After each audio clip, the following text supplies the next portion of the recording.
नमस्कार दर्शकवृन्द, यहाँहरूलाई हार्दिक स्वागत गर्न चाहन्छु। म नवराज थानुक। आजको न्यूज एन्ड भ्यूजमा प्रचण्ड घेराबन्दीमा परेका छन्। अब प्रचण्डको सत्ता कति दिन हो, कति महिना हो, पर्खिनु पर्ने अवस्था छ। नेपाली राजनीतिमा ओलीको चाल यतिखेर जबरजस्त रूपमा चलेको छ। अब यो चाल कुन गति र कुन परिस्थितिबाट अगाडि बढ्छ हेर्न बाँकी छ। यो चाल सही अर्थमा सही ठाउँमा लागेको खण्डमा प्रचण्ड सरकार चाँडै ढल्नेछ। यदि लागेन फेरि ओली टाई टाई फिस, अर्थात् फेरि ओलीको यो अस्त्र ब्रह्मास्त्र पनि फेल खानेछ। अन्तिम अस्त्र हो यो प्रचण्ड सरकार ढाल्ने। ओलीको यो अन्तिम अस्त्र यतिखेर कङ्ग्रेसभित्रै छिरेर कङ्ग्रेसका नेताहरूलाई समेत यसपटक भने संसदीय छानबिन समिति या उच्च स्तरीय छानबिन समितिको माग जबरजस्त रूपमा प्रमुख प्रतिपक्षी दल र सत्ता पक्षकै सांसदहरूले चाहिँ अब कुर्लिन थालेपछि यो मसला अब ओलीको विषय मात्रै या भनौँ एमालेका सांसदहरूको विषय मात्रै रहेन। एमालेको आवाजसँगै कङ्ग्रेसका सांसदहरूले पनि आज बसेको उहाँहरूको लगातारको यो बैठक जारी छ। संसद दलको बैठकमा सभापति शेरबहादुर देउवालाई दबाब दिइरहनु भएको छ कि वर्तमान सरकार प्रधानमन्त्रीले संसदीय छानबिन समिति या भनौँ उच्च स्तरीय छानबिन समिति नबनाएको खण्डमा यो सरकार ढाल्नुपर्ने र यसलाई दिएको समर्थन फिर्ता लिनुपर्ने, विथड्र गरेर नयाँ परिस्थितिमा जानुपर्ने, जहाँ लार्जेस्ट पार्टी आफ्नो नेतृत्वमा सरकार बनाउनु पर्ने कैयौँको धारणा छ। खास गरी यो प्रकरणमा आज मात्रै नेकपा एमालेले चाहिँ पत्रकार सम्मेलन गरेको छ। पत्रकार सम्मेलन गर्दै गृहमन्त्री, अर्थमन्त्रीसँगै प्रधानमन्त्रीको समेत राजीनामा माग गरेसँगै यो विषय यतिमै रोकिन्छ या संसदमा मुठभेडको अवस्थामा पुग्छ हेर्न बाँकी छ। अब प्रधानमन्त्रीले के गर्नुहुन्छ? दुईटा विकल्प छ। या त संसदलाई चाहिँ संसदलाई भङ्ग गर्नु पर्यो, अर्थात् अहिलेको संसदलाई चाहिँ स्थगित गर्नु पर्यो। उहाँले चाहिँ यो फटाफट यो अधिवेशन अन्त्य गरिदिने, यो मुद्दालाई केही समय लम्ब्याइदिने यो अप्सन छ। या त उहाँले संसदीय छानबिन समिति गठन गर्ने, यदि गठन गर्न भएन भने राजीनामा दिने, घर जाने। योभन्दा अर्को अप्सन त अहिले या त कन्भिन्स गर्नु पर्यो, प्रतिपक्षलाई विश्वासमा लिनु पर्यो। प्रतिपक्ष मेरो गोरुको 12 टक्का भए हुन्छ, नभए प्रचण्ड सरकारलाई चाहिँ यसपटक चाहिँ देखाइदिने रणनीतिमा ओली हुनुहुन्छ। ओलीको दाउ यतिखेर लाग्छ लाग्दैन हेर्न बाँकी छ। तर कङ्ग्रेसका सांसदहरू भने ओलीको घर पुग्दै, बालकोट पुग्दै ओलीको चाहिँ चरणमा पुगेका छन्। यतिखेर सुनिल शर्माले चाहिँ ओली र देउवालाई आलो पालो प्रधानमन्त्री बनाउने, सम्भव बने आरजु राणालाई पनि प्रधानमन्त्रीसम्मको अफरसम्मका प्रस्तावहरू लिएर जानुभएको छ। के यसपटक देउवाका विरुद्ध या देउवालाई कन्भिन्स गर्न शेखर कोइराला र ओलीको गठबन्धन गराउन यी सूत्रधार मानिने सुनिल शर्मा सूत्रधार बन्लान् या कङ्ग्रेसभित्र विद्रोह सिर्जना गर्लान् हेर्न बाँकी छ। या कङ्ग्रेसले चाहिँ सुनिल शर्मामाथि अनुसन्धानको डन्डा चलाएर चाहिँ यिनलाई ठेगान लाउला। एउटा पार्टीको सांसद अर्कै पार्टीको नेताको जय जयकार गर्दै तिनको घर पुग्दै दाल भात खाँदै बसिरहेको अवस्था छ भनेपछि बुझ्नुहोस्, दालमे कुछ काला नै दाली काला है भने जस्तै हो। हेर्नुहोस्, हिन्दीको उखान हो यो। यस्तै अवस्था छ। यतिखेर कङ्ग्रेसका सांसद सुनिल शर्माको इन्ट्री बालकोट पुगेसँगै बालकोटको नयाँ रणनीतिमा शेखरको बोली र ओलीको बोली एउटै मिल्नुले कहीँ कतै प्रचण्ड सरकारको दिनगन्ती सुरु भएको हो। आज यसै विषयमा तपाईहरुका प्रतिक्रिया एकैछिनपछि लिनेछौँ। ओली र शेखरको गठबन्धनले कहीँ कतै प्रचण्ड सरकारको भविष्यमाथि प्रश्न खडा गर्ने त होइन। संसदीय छानबिन समिति नबनाए यो सरकार ढाल्ने सम्मको परिस्थिति बनाइरहँदा के होला त? यसै विषयमा तयार पारेको एउटा रिपोर्ट छ। खास गरी प्रचण्ड चौतर्फी घेराबन्दीमा यसलाई यो घेराबन्दी यो चक्रव्यूहलाई कसरी तोड्नु होला यो भने हेर्न बाँकी छ। यसै विषयमा सहकर्मीले तयार पारेको एउटा रिपोर्ट छ। यो रिपोर्ट प्रधानमन्त्रीको तेस्रो कार्यकालको शपथ लिँदै गर्दा देश र जनताका लागि केही गर्ने उद्घोष गरेका पुष्पकमल दाहाल प्रचण्डलाई 7 महिना नबित्दै थाल खाउँ कि भात खाउँको स्थिति बनेको छ। नक्कली शरणार्थी प्रकरण, ललिता निवासको जग्गा प्रकरण लगायतका प्रकरणमा जनताको साथ पाएको प्रचण्ड सरकारका लागि सांसद सुनिल शर्मा पक्राउ प्रकरण ब्याकफायर बनेको छ। नक्कली शैक्षिक प्रमाणपत्र प्रकरणमा पक्राउ परेका सांसद शर्मा अदालतको आदेशबाट रिहा भए। अब उनले जेल बाहिरैबाट मुद्दा लड्न पाउने भएका छन्। शर्मा पक्राउ प्रकरणबारे उनको दल कांग्रेस भन्दा विपक्षी दल एमाले बढी आक्रामक बनेको छ। एमाले प्रचण्ड सरकारले पाकिस्तानी मोडेलमा प्रतिशोधको राजनीति सुरु गरेको आरोप मात्र लगाएको छैन कि आफूहरू सत्ताका लागि मरिहत्ते नगरेको, तर यो सरकारले अत्याचार गर्न थालेको भन्दै आपत्ति जनाएर गृहमन्त्रीको राजीनामा नै अन्तिम विकल्प भएको दावी गरेको छ। प्रधानमन्त्री पनि यति अयोग्य, यति नालायक, यति भ्रष्ट सरकारको यस्तो भ्रष्टताको चाङमाथि उभिएर म नेतृत्व गर्छु भन्न अप्ठ्यारो हुनुपर्ने, उहाँले आफै राजीनामा गर्नुपर्ने हो। गृहमन्त्री अर्थमन्त्रीहरूले त राजीनामा नगरेर कसरी बस्न सकेको 8औं कि 9औं आश्चर्य भन्नुपर्छ यसलाई।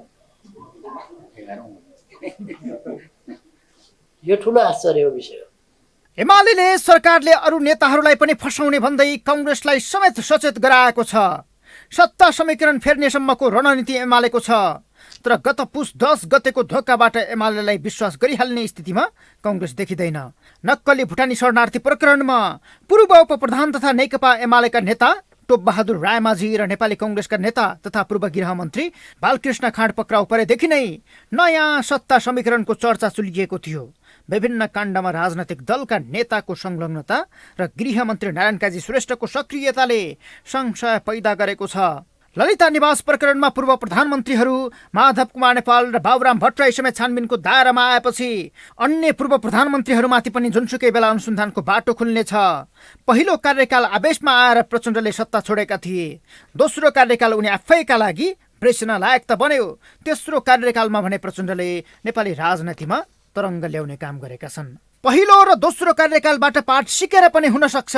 उनी जसरी हुन्छ सत्तालाई जोगाएर जाने मनस्थितिमा छन्। जुन व्यवस्थामा आफ्नो विश्वासै छैन त्यो व्यवस्था टिकाउनु पर्छ भनेर भन्छ भने तपाईले के विश्वास गर्नुहुन्छ? यो सबै गरिरहेको छ। जनताले सबै कुरा थाहा पाउन खोजे। यो जनताले मलाई पट्याउन छोड्न थाले। त्यसकारणले यो जनताको समर्थन लिनुको लागि यति नगरिकन त हुँदैन भनेर उनले गरिरहेका छन्। त्यो प्रचण्ड भन्ने मान्छेले त जसले युद्ध गर्यो उसले त माधव नेपाल शेरबहादुरलाई मनोकर भनेको होइन। के प्रचण्डले यो सत्ता भन्ने कुरा अब छाड्दैन। त्रिङ्कुश संसदमा तेस्रो शक्ति निर्णायक हुँदै आएको छ। यसअघि तेस्रो दल हुँदा एमालेबाट 2 जना प्रधानमन्त्री बनेका थिए। अहिले पनि तेस्रो दल माओवादीको नेतृत्वमा सरकार छ। तर प्रचण्ड सरकारमाथि चारैतिरबाट प्रश्न तिर्सिरहेका छन्। उनकै सहयात्री र पूर्व सहयात्रीहरूले समेत खुल्ला चुनौती दिन थालेका छन्। दुःखद छ, टिप्पणी गर्नु त्यति उपयुक्त हुँदैन। हाम्रै सहयात्री मित्रहरू नै सबै हुनुहुन्छ। तर उहाँहरू खालि सत्ताको भाग बन्नमा प्रमुख दलले नेताहरू मिल्नुहुन्छ, चौचोमचो मिलाउनुहुन्छ। अनि अरू कुरा चाहिँ नाटक गरे जस्तो मात्रै उहाँहरू गर्नुहुन्छ क्या नि। त्यसो भएको हुनाले उहाँको के हो म त्यति बुझ्दिनँ। तर सैद्धान्तिक ढङ्गले चाहिँ फेरि कार्यकारिणीले नै भ्रष्टाचार गरेको यस्तो आशंका भएको अवस्थामा व्यवस्थाप्रति उत्तरदायी एउटा अङ्गले छानबिन गर्नु भन्ने कुरो चाहिँ लोकतन्त्रको चाहिँ एउटा स्थापित मान्यता नै हो। प्रचण्डमाथि परिवारवाद हाबी भएको भन्दै माओवादी भित्रैबाट पनि प्रश्न उठ्ने गरेको छ। आफू निकटलाई अवसर दिने र कामको मूल्याङ्कन नभएको गुनासो व्याप्त छ। तर प्रचण्ड भने कहिले समाजवादी मोर्चा त कहिले माओवादी पृष्ठभूमिका दलहरूको एकताको नारा लगाइरहेका छन्। सहयात्री दलका अनेक माग र विपक्षीका चुनौतीले प्रचण्डको सत्ता यात्रा सहज छैन। यो हो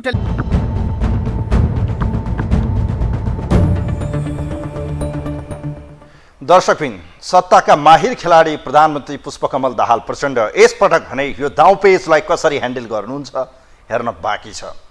सत्ता राजनीतिमा उतार चढाव भइरहन्छ। हेर्नुहोस्, यो राजनीति यस्तै पासा थाप्ने, पासामा चाहिँ कहिले माछा पर्न पनि सक्छ नपर्न पनि सक्छ। यो ढोक्सा हो। हेर्नुहोस्, यसपटकको एमालेको यो रणनीति प्रचण्ड सरकार ढाल्ने कति सफल होला। काङ्ग्रेसभित्रै एउटा समूह यतिखेर जबरजस्त रूपमा प्रचण्डको अगेन्स्ट देखिएको छ।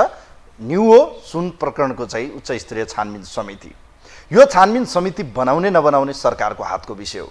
सरकारले यो मुद्दा हेर्नका निम्ति अहिले सिआइबीलाई सबै सुम्पिसकेको अवस्था छ। तर संसदको सबैभन्दा ठुलो प्रमुख प्रतिपक्षी दल यतिखेर प्रतिपक्षको रूपमा छ र उसले चाहिँ संसदीय छानबिन समिति या उच्च स्तरीय र यो विषय अब काङ्ग्रेसको चाहिँ शेखर कोइराला समूह अर्थात् संस्थापन इतर समूहका नेताहरूले पनि यो विषय तब बोल्न थाले जब सुनिल शर्माको पक्राउ प्रकरणपछि यो विषय जबरजस्त। सुनिल शर्मा के त्यस्ता एउटा सूत्रधार हुन सक्छन् जो प्रचण्डका निम्ति गलपासो बन्न सक्छन्।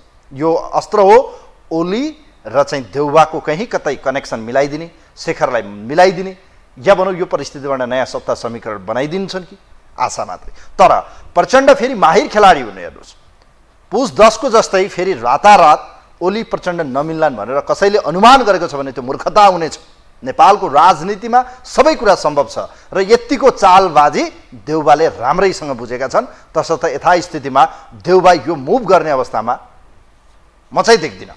अब उहाँहरूको राजनीति कताबाट गाइडेड हुन्छ हुँदैन, देश विदेश सबै कुराहरूको खेल चल्छ। तर नेपालको राजनीतिमा प्रचण्ड स्मार्ट खेलाडी हुनेहरू, स्मार्ट खेलाडीको कतिखेर मुभ गर्छन् कसैले अत्तो पत्तो पाउँदैनहरू, सत्ता टिकाउन र कुर्सी पाउनका निम्ति जे पनि गर्छन्। तर यसपटक के ओलीले फेरि बोक्लान् या नबोक्लान् या देउबा बोकेरै अगाडि बढ्लान् यो पनि हेर्न बाँकी छ। तर संसदीय या यो छानबिन समितिको विषय यतिले मात्रै रोकिनेवाला छैन। यो विषय प्रवेश गरेको छ या त उहाँले यहाँनिर चाहिँ प्रचण्डले गृहमन्त्रीलाई चाहिँ किक आउट गर्नुपर्ने छ। एउटा मात्रै मैले देखेको अप्सन अहिले उहाँले गृहमन्त्रीलाई चाहिँ आउट गरेर यो विषयलाई मत्थर पार्न सक्ने सम्भावना देखिन्छ। अन्य अवस्थामा यदि मेरो गुरुको 12 टका या ढिपी कस्नुभयो भने संसदमा चाहिँ मुठभेड होला या भनौँ संसदलाई उहाँले स्थगित गर्नुपर्ने हुन्छ यो अधिवेशनलाई। अरू अप्सनमा त उहाँले बनाउनुको विकल्प छैन। बनाउनु भयो राजीनामा, बनाउनु भएन राजीनामा, बडो गाह्रो छ। हेर्नुहोस् अब यस्तो अवस्थाबाट दोधारमा चाहिँ यतिखेर घाँटीमा अड्केको यो हड्डी जस्तो भएको छ अहिले यो प्रकरण प्रचण्डका निम्ति। अब यसको निकास त देउबाको हातमा छ। देउबाले चाहनुभयो भोलि खस्छ, देउबाले चाहनु भएन रहिरहन्छ। यसै सवालमा खास गरी पछिल्लो समय केही पोलिटिकल मुभमेन्टहरू देखिएको छन्। यसमा आज संसद दलमा के भयो? कांग्रेसको संसद दलपछि चाहिँ प्रदीप पौडेलले बोल्नु भएको छ र एमालेको पत्रकार सम्मेलन आजकै दिन भयो। उहाँहरूले चाहिँ बटम लाइन छ छानबिन समिति नभए प्रधानमन्त्री गृहमन्त्री अर्थमन्त्रीको राजीनामा, बटम लाइन। त्यसै गरी चाहिँ सुनिल शर्मा जो एउटा यस्तो अहिले पात्र जो सत्ताका निम्ति प्रचण्डका निम्ति चाहिँ एउटा यो भनौँ अहिले हतियार हुन सक्नुहुन्छ उहाँ कि यो गठबन्धन भत्काइदिने नयाँ गठबन्धन बनाइदिने उहाँले उद्घोष गर्दै हिँड्नुभएको छ। देउबा 2 वर्ष, ओली 2 वर्ष। बडो अचम्मको चाहिँ उहाँले यो खुलाम भन्दै हुनुहुन्छ। उहाँलाई कारबाही गर्ने नैतिकता छ कि छैन अब त्यो हिम्मत छ कि छैन त्यो त कांग्रेसले बुझोस्। तर एउटा कांग्रेसको सांसद बालकोट पुगेर ओलीको जय जयकार, एमालेको जय जयकार, ओली जिन्दाबाद एमाले जिन्दाबाद गर्दै हुनुहुन्छ। हेर्नुहोस् यस्तो परिस्थिति बनेको छ। एमालेका अध्यक्ष ओलीले के भन्नुभयो, प्रदीप पौडेलले के भन्नुभयो र सुनिल शर्माले आज के भन्नुभयो यसबारेमा उहाँहरूले के बोलेको अंशलाई सम्पादन गर्दै तपाईँहरूको माझमा राख्दैछौँ। यो हेर्नुहोस्। अहिले प्रधानमन्त्री पनि यति अयोग्य, यति नालायक, यति भ्रष्ट सरकारको त्यस्तो भ्रष्टताको चाङमाथि उभिएर म नेतृत्व गर्छु भन्न अप्ठ्यारो हुनुपर्ने, उहाँले आफै राजीनामा गर्नुपर्ने हो। गृहमन्त्री अर्थमन्त्रीहरूले त राजीनामा नगरेर कसरी बस्न सकेको 8औं कि 9औं आश्चर्य भन्नुपर्छ यसलाई। यो ठुलो आश्चर्य हो विषय हो। त्यसमा पनि गृहमन्त्री जसको अभिभारा हो त्यो जिम्मेवारी हो, त्यो जिम्मेवारी बिल्कुलै वहन नगरेर फेरि पनि मन्त्री भएर राष्ट्रिय झन्डा हल्लाएर हिँड्न अप्ठ्यारो लाग्नुपर्ने होइन। बैठकमा आफ्ना विचारहरू राख्ने क्रम जारी छ। खास गरी आज चाहिँ यो सुन तस्करीका विषयमा चाहिँ छानबिन समिति बन्नुपर्छ भन्ने नै धेरैबाट कुरा आएको जस्तो देखिन्छ। संसदीय समितिले गर्ने अथवा अर्को छुट्टै समिति बनाउने भन्ने बारेमा चाहिँ एकमत भएको जस्तो छैन। तर यसको छानबिन गर्ने एउटा कुनै संयन्त्र बनाउनुपर्छ भन्ने कुरामा चाहिँ संसदमा चाहिँ यो संसदीय दलमा चाहिँ धेरैजसो सदस्य साथीहरू सहमत भएको जस्तो देखिन्छ। अब जहाँसम्म मैले राखेको कुराको सन्दर्भ छ, अब यो सिउ आएको होइन, सुन आएको, 1 क्विन्टल सुन आएको। अध्यागमन प्रशासन नमिलाइकन त्यो सुन नेपालभित्र छिर्नै सक्दैन। त्यो चाहिँ एयरपोर्टमा भएको सुरक्षा संयन्त्रलाई नमिलाएसम्म त्यो नेपालभित्र छिर्न सक्दैन। त्यसैले अब राजनीतिक नेतृत्वको संलग्नता छ छैन योभन्दा अगाडि भन्न सकिँदैन थियो। तर अब छानबिनमा धेरै उत्साह नदेखाएको कारणले राजनीतिक नेतृत्वमाथि पनि शङ्का गर्नुपर्ने स्थिति बनेको छ। आज 3 हप्ता भइसक्यो, भरिया मात्रै समातेको छ, भारी बोकाउनेलाई किन समातिएन आजसम्म? त्यसैले यदि सिआइबीले त्यो प्रभावकारिता देखाउन नसक्ने हो भने विकल्प खोज्नु पर्यो नि त। त्यसकारण चाहिँ भारी बोकाउने को हुन् आजसम्म एकजना पनि किन समातिँदैन? त्यसकारण यो चाहिँ गम्भीर विषय हो। हङकङ सरकारलाई पत्र लेख्नुपर्छ, हाम्रो नेता शेखर कोइरालाले भन्नुभयो, त्यो काम किन गरिँदैन? बाह्य नेक्ससहरू जे हुन् त्यो नेक्ससहरूसँग यसको बारेमा सरकारले के हो कसरी भयो भन्ने बारेमा सोधखोज किन गर्दैन? यहीँभित्र पनि यसलाई जुन ढङ्गबाट चाहिँ छानबिन गर्ने हो, जुन रफ्तारमा हुनुपर्ने हो, बोकाउनेहरू को हुन् त्यसलाई खोज्ने सन्दर्भमा किन आजसम्म उपलब्धि भएन? अनि एउटा पत्रिकाले मिडियाले कसको कति पटक टेलिफोन संवाद भयो भन्ने थाहा पाउन सक्छ, राज्यले थाहा पाउन सक्दैन? होइन तपाईँ म नेपाली कङ्ग्रेसको चाहिँ एउटा जिम्मेवार व्यक्ति हुँ, संसदको सदस्य काङ्ग्रेस पार्टीको तर्फबाट भएको व्यक्ति हुँ। काङ्ग्रेसले बोल्यो भनेर नभन्नुहोस्, को व्यक्तिले बोलेन त्यतातिर म जान्न। त्यसैले हामीले प्रष्ट ढङ्गले के भनेका छौँ भने यसको छानबिन हुनुपर्छ। छानबिन मैले त के भनेको छु भने यसको मात्रै होइन, चर्चित सबै घटनाहरूको छानबिन हुनुपर्छ। काङ्ग्रेसको संसदीय दलको बैठकले आजसम्मका जति पनि चर्चित घटनाहरू छन् ती सबै घटनाहरूको छानबिन गर्नका निम्ति उच्च स्तरीय संयन्त्र बनाउने निर्णय गर्नुपर्छ। यदि त्यो निर्णय हामीले गरिसकेपछि सरकारले मानेन, प्रधानमन्त्रीले मान्नु भएन भने यो सरकारप्रतिको समर्थन हामीले फिर्ता लिनुपर्छ। अनि संस्थागत निर्णय गरेको छु मैले, कहाँ भने मैले बोलेको छु, म पार्टीको संसदीय दलको एउटा सदस्य हुँ। त्यसैले त्यो सदस्यले आफ्नो संसदीय दलभित्र प्रष्ट ढङ्गले राखेको छ। मैले के भने उच्च स्तरीय छानबिन समिति बनाउनुपर्छ र त्यो समितिले सुन काण्ड लगायत जति पनि चर्चित काण्डहरू छन् ती सबै काण्डको छानबिन गर्नुपर्छ। त्यो निर्णय संसदीय दलले गर्नुपर्छ। संसदीय दलले गरेको निर्णय सरकारले मानेन भने समर्थन फिर्ता लिनुपर्छ। अब नेपाललाई काण्डबाट मुक्त गराउनुपर्छ, भ्रष्टाचारबाट मुक्त गराउनुपर्छ। सरकार राज्य भ्रष्टाचारको सवालमा असाध्यै निर्मम छ। अब कसैलाई छोड्दैन भन्ने कुराको सन्देश राज्यले दिन सकेन, सरकारले दिन सकेन भने नेपालमा हामीले सुशासन प्राप्त गर्न सक्दैनौँ। त्यसैले त्यो प्रक्रियाको नेतृत्व नेपाली कङ्ग्रेसले गर्नुपर्छ। नेपाली कङ्ग्रेसले सुन काण्ड मात्रै होइन, त्योभन्दा अझ अगाडि गएर सबै काण्डको छानबिन गर्ने गरी निर्णय गर्नुपर्छ भनेर मैले भने। संसदमा नेपाली कङ्ग्रेस सबभन्दा ठुलो पार्टी हो। आजसम्म मिटर ब्याज सम्बन्धी चाहिँ तपाईँको कानुन बाहेक अर्को कुनै बनेको छैन। 8 महिना भइसक्यो। त्यसैले सङ्घीय संसदले संविधान कार्यान्वयन गर्नका निम्ति 150 वटा कानुन बनाउनुपर्छ। 150 वटा कानुन बनाउने गरी हामीले संसदमा नेतृत्व गरेका छौँ त 39 वटा कानुन त अत्यावश्यक छ, छिटो बनाउन जरुरी छ। त्यसैले त्यो सबै प्रक्रियाको नेतृत्व गर्न जरुरी छ, किनकि नेपाली कङ्ग्रेस ठुलो पार्टी हो, संसदीय व्यवस्थामाथि विश्वास गर्ने पार्टी हो। त्यसैले आम जनताको भरोसाको पार्टी हो। त्यसैले संसदभित्र हाम्रो प्रस्तुति पुगेन, प्रभावकारी भएन। खास जनताका विशेष मुद्दाहरूलाई हामीले आत्मसात गरेर अगाडि बढ्न सकेनौँ र भ्रष्टाचारको सन्दर्भमा सुशासनको पक्षमा हामी निर्मम भएर प्रष्ट ढङ्गबाट उभिन सक्नुपर्छ भन्ने कुरा मैले राखेँ। अरू जनजीविकाका मुद्दाहरू पनि हामीले त्यहाँ उठायौँ। आज चाहिँ संसदीय दलभित्र संसदीय दलका सदस्य साथीहरूले छानबिन गर्ने कुरा बढी उठाउनु भएको छ। सरकारले पर्फर्मेन्स गर्न सकेन। हामीले चाहिँ मन्त्रीले गरेको कामलाई प्रशंसा गर्ने गरी कुनै पनि काम आएन, कुनै पनि विषय आएन भन्ने कुरा पनि राखेका छौँ। बैठक जारी छ, सदस्यज्यूहरूले आफ्नो भनाइ राखिरहनु भएको छ। अब कसरी पक्राउ गरिएको रहेछ त्यो त जगजाहेर छ होइन, अदालतले नै त्यो भनिदिइसकेको छ।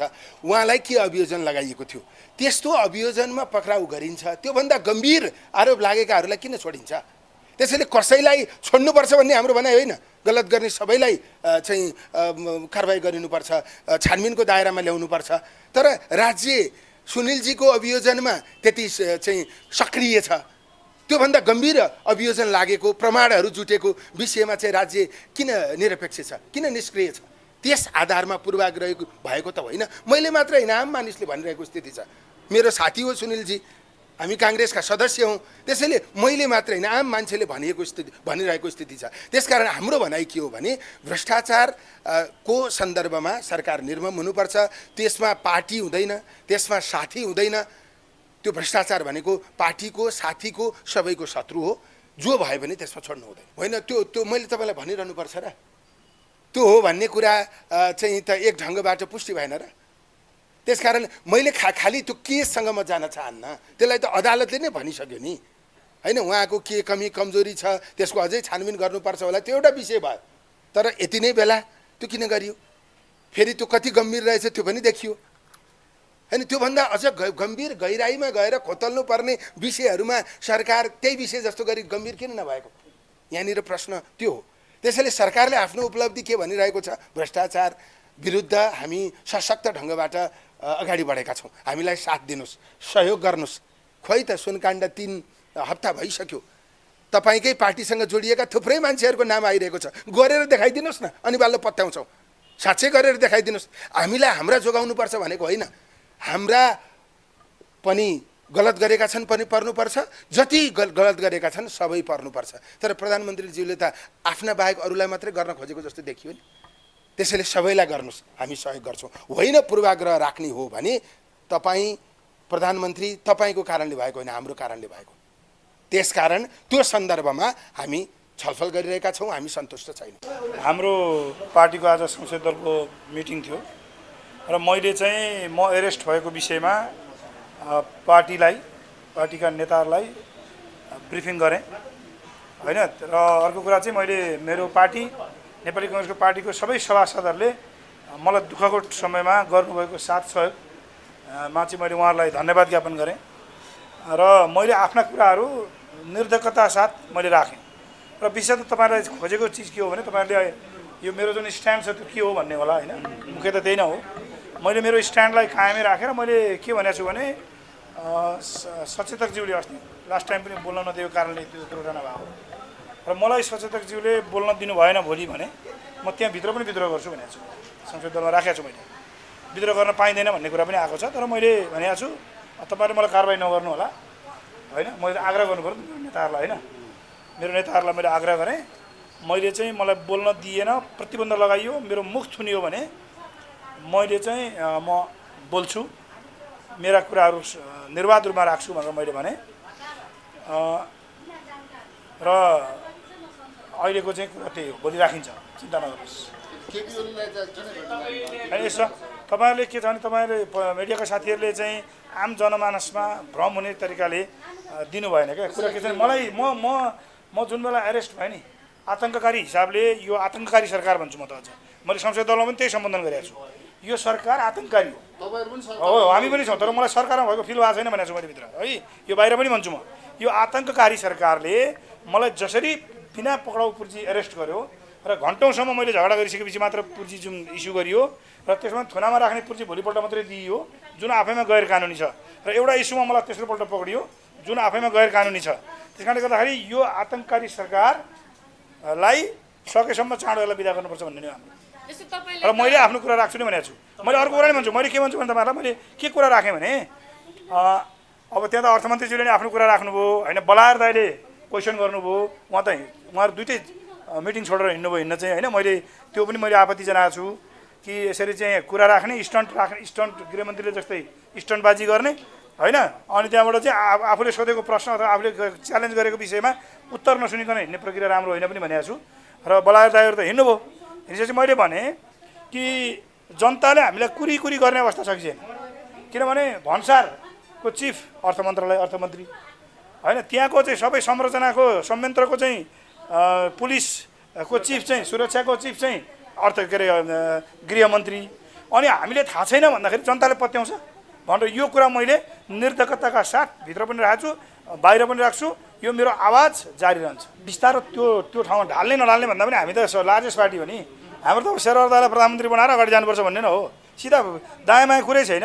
अब नेताहरूले अलिकति अब राष्ट्रिय अन्तर्राष्ट्रिय परिस्थिति, भित्रको परिस्थिति र अन्य पार्टीहरूसँगको एलायन्सको रिलायबिलिटी विविध कुराहरू हेर्नुहुन्छ नि त, यो त ठुलो विषय हो। तर सोनर र लेटर अब त्यहीँ जान्छ, त्यहीँ पुग्छ चिज होइन। सुनकाण्डको छानबिनको विषयमा हाम्रो नेता, आदरणीय नेता हाम्रो प्रदीप पौडेलले एकदम स्ट्रङली स्ट्यान्ड राख्नुभएको छ र मैले भनेको छु प्रदीप पौडेल लगायत अन्य सांसदहरूले राख्नुभएको त्यो स्ट्यान्डमा मेरो अक्षरशः समर्थन छ। किन हामीसँग लिमिटेड टाइम थियो होइन।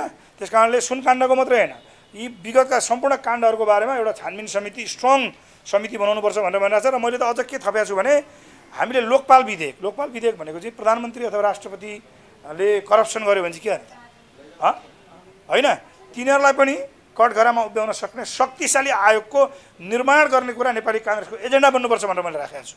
र यो हामी अझै निरन्तर राख्दै जान्छौँ होइन। सुन्नुहोस् न, त्यो यस्तो के त्यति बेला म छुट्टी रहँदाखेरि अब म त भित्रबाट आएको थिएँ नि त होइन, एउटा स्ट्रेसमा टेन्सनमा पनि थिएँ होइन। मैले मेरो पार्टीको सभापतिलाई मैले मुर्दाबाद भनेर सुन्नु भएन छैन, म उहाँलाई घरमा गएर खुट्टा ढोकेर भेट्छु भनेर भनिराखेको छु नि। शेरबहादुर देउवा जिन्दाबाद भन्नलाई मलाई के पैसा तिर्नुपर्छ र छैन नि। त्यसरी त्यसलाई अतिरञ्जित नबनाऊ। हाम्रो सबै नेताहरू जिन्दाबाद हो। यहाँ व्यक्तिमा गयो भने फेरि अर्को छुट्ने भयो क्या, सबै नेता जिन्दाबाद। तपाईँलाई के लाग्छ, तपाईँको ब्रह्मले के भन्छ, आम नेपाली जनताको पत्रकार साथीहरूको ब्रह्मले के भन्छ? मैले त्यो इस्यु नउठाएको भए म पढाउनु पर्दिन्थेँ नि, त्यही फन्डा त्यही त हो, त्यही हो, केही छैन अरू। पूर्वाग्रही अहिले पनि अझै पूर्वाग्रही छ, अझै नयाँ केसहरू आउन सक्छन्, अब दुःख दिन सक्छ। म भिडिरहन्छु, तपाईँहरू हुनुहुन्छ नि होइन। मैले त अहिले भित्र भनेको छु, मैले गृहमन्त्रीको राजीनामा नआउन्जेल तपाईँहरूले यो मेरो बटम लाइन हो र यो बटम लाइन लागू नहुन्जेलसम्म म चाहिँ तपाईँहरूले मलाई बोल्न दिनुहुन्छ, ठिक छ। दिनुहुन्न भने सचेतकज्यूलाई मैले सभापतिको अगाडि सबै भित्र संसद दलमा राखेको कुरा हो, दिनु भएन भने म विद्रोह गर्छु भनेर भनेको छु।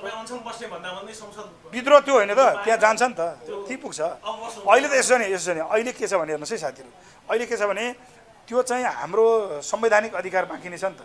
वेलमा गएर त्यो जुन अगाडि जहाँ गएर विरोध गरिन्छ नि त्यो ठाउँमा त म पुगेको छुइनँ नि त, हो त्यहाँ पुग्न बाँकी सकेको छैन। अनि अहिले त सबै सांसदहरूले उठाइरहेको छ नि, यो त मैले उठाएको एजेन्डा त, यो त अहिले मैले सुरुदेखि तपाईँलाई भन्न, यो पक्ष प्रतिपक्षको प्रश्नै होइन, नेपाल भन्ने देश रहने कि नरहने भन्ने प्रश्न हो। यो देश भ्रष्टाचारीहरूको तस्करहरूको अखाडा बन्ने कि नबन्ने भन्ने विषय हो। यो हामीले नाति र नातिनी पुस्ताको निम्ति लडिरहेछौँ, हाम्रो लागि होइन, तपाईँको लागि पनि होइन, अझ अर्को पुस्ताको निम्ति हामी लडिरहेछौँ र यो संयुक्त रूपमा तपाईँ हामीले लड्नुपर्छ। यो एजेन्डा मेरो मात्रै होइन, अहिले मैले उठान गरेको एजेन्डा हेर्नुहोस् त सबैको भइरहेको छैन है। त्यस कारणले गर्दा बिस्तारै हाम्रो काङ्ग्रेस पार्टीको मूल एजेन्डा यो बन्छ, भित्र चाहिँ कुरो उठिराखेको छ। सरकार अहिलेको यो चलेको प्रक्रियाप्रति धेरै सांसदहरू असन्तुष्ट हुनुहुन्छ, त्यहाँ सबैले असन्तुष्टि नै व्यक्त गर्नुभएको छ। र अब यो चाहिँ यो अघि मैले भनेको डिरेक्सनतिर अन्तिममा जान्छ। तर पनि यो क्वेसन उठ्यो कि, तर सुन्नुहोस् न, अब महराजी सिनियर नेता हो होइन, महराजी चाहिँ धेरै सिनियर नेता हो, म उहाँलाई इज्जत गर्छु, रेस्पेक्ट गर्छु। अब महराजी सुन तस्करीमा हुनुहुन्छ हुनुहुन्न भन्ने विषय चाहिँ यो भोलि कानुनले अदालतले ठहर गर्ने होइन, अनुसन्धानले ठहर गर्ने विषय हो होइन। तर हाम्रो मेजर क्वेसन चाहिँ के उठिरहेको छ भने एक ठाउँमा बालकृष्ण खाँडको नाम आउँदाखेरि चाहिँ हात गड्लाएर ठेलिहाल्नुपर्ने हामी मलाई रिलेटेड सुन्नुहोस् न, मेरो सर्टिफिकेट 30 वर्ष अगाडिको मेरो सर्टिफिकेटले यो सुनकाण्डमा के पोल्याएको थियो अहिले, न म डाक्टरी गर्छु, न म बिरामी हेर्छु, न त्यो सर्टिफिकेट प्रयोग गरेर मैले जागिर खाएको थिएँ।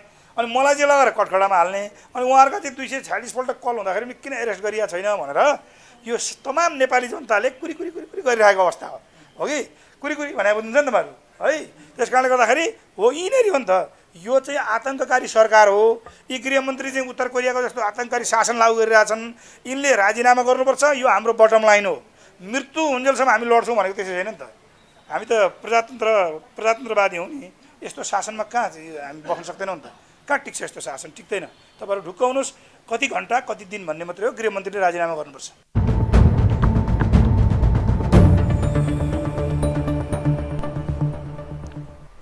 दर्शकवृन्द, वास्तवमै के प्रचण्ड सरकारको दिनगन्ती सुरु भएको हो?